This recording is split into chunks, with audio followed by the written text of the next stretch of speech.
Welcome back, you guys, to episode 3 of Building a Workshop. In this episode, we are pouring the concrete slab and also putting a beautiful sealer over it. And this concrete slab looks amazing. So stick around, I guarantee you that you're going to learn something, and let's hop right into pouring this concrete slab. Alright, and you're probably wondering, why did you guys end up hiring a professional crew to pour this slab instead of doing it yourself? And that's a really good question. The main reason is we just don't have the experience to pour a slab this big and get a really nice slick finish. And when it comes to getting a nice slick finish on a concrete slab, you need a lot of expensive tools to really get it done right. And by the time we rented all those tools and had to find the extra help, we would have been at about the same cost as hiring a professional crew. And if you've never poured a concrete slab before, you will be amazed just how fast the concrete comes out of these trucks. It's so intimidating if you've never done anything like this. Now, this slab ended up being about 24 cubic yards of concrete, and that took about 3 trucks. A fully loaded concrete truck can weigh up to 70,000 pounds. So just imagine that. It's absolutely mind-blowing. And here you can see that they're starting to hand trowel around the edges. And that little wooden box around the pipe is for the shout. And that's so we can install the drain below the concrete.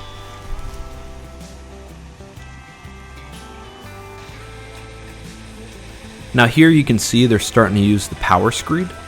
And what that basically does is it's a big old, level piece of metal, and it vibrates and it helps level out the concrete.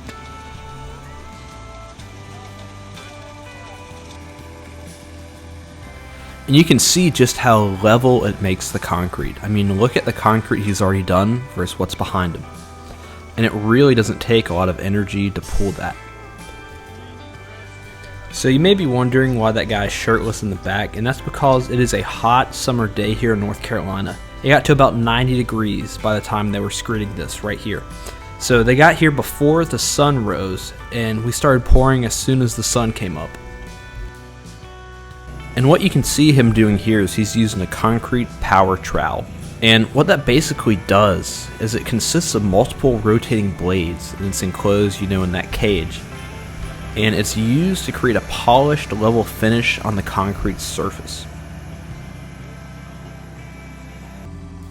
And this device really weighs a lot, so we use the forks on the skid steer to lift it on and off the trailer.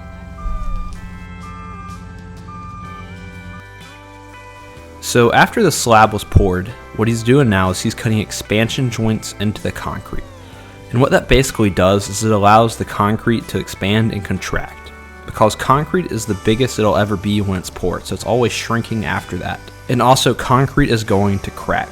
If you've ever seen a large slab of concrete poured without expansion joints, you'll see random cracks going throughout it. So cutting it controls the cracks and allows it to crack along the cuts. Hey everyone, we're getting ready to put down the sealer. As you can see, the concrete was laid today. It's still warm. We're waiting for the sun to completely shade this. This corner's shady, so we're going to start putting it down. This is the sealer we're going to use, and Jack's going to pour while we're going to tag team this, while I spread it out. And we're going to use one thin coat. Then tomorrow we'll come back and put a second thin coat on it once it dries. So why didn't you do it earlier?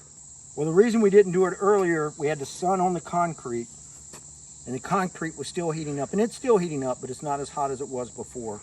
So now that we've got the sun behind the trees, we've got some shadows and shade, and the concrete's starting to cool off a little bit, but we do want to get the sealer on it to seal it so the concrete cooks or cures very slowly. The slower it cures, the stronger it is.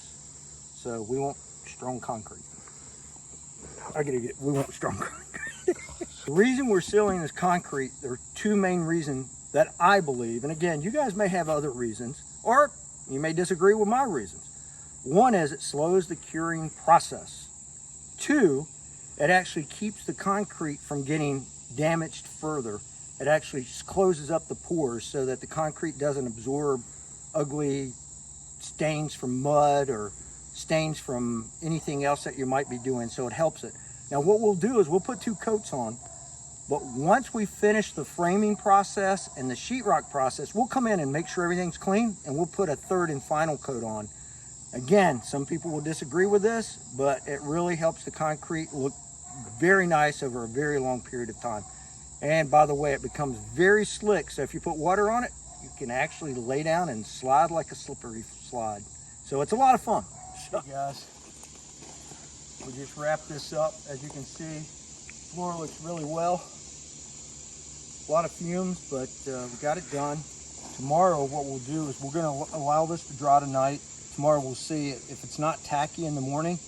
We're going to put another second coat on it, and then we'll be done. We'll start framing later this week.